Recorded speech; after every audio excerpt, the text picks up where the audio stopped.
আসিয়া এই দৃশ্য আমরা ভুলে যাব, বেশি দিন সময় লাগবে না, 1 মাস 2 মাস হাইয়েস্ট 3 মাস।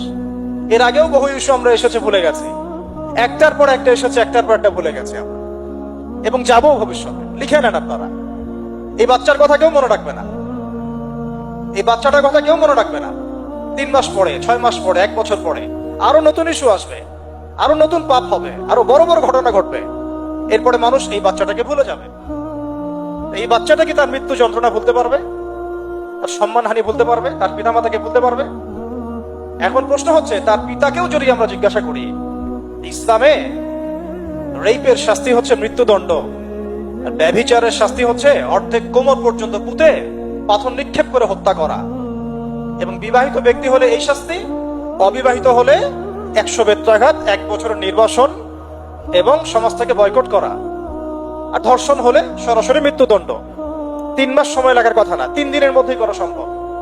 এটা শরিয়া আইন, এটা আল্লাহ রাব্বুল আলামিনের শরিয়া বিধান। এখন তারাও কি এটাতে রাজি হবে? যারা শোক প্রকাশ করছেন তারা কি এই বিধানটা কার্যকর করতে রাজি হবে? ধর্ষককে সবার সামনে প্রকাশ্যে মৃত্যুদণ্ড দেওয়া হোক, শরিয়া আইন কার্যকর করা হোক, রাজি হবেন না। কারণ আপনারা বলবেন এটা করতে গেলে বাংলাদেশ থেকে মৌলবাদী রাষ্ট্র হয়ে যাবে। তো সমস্যার গোড়ায় আপনারা যেতে চান না, ডালপালা নিয়ে নাড়াচাড়া করেন।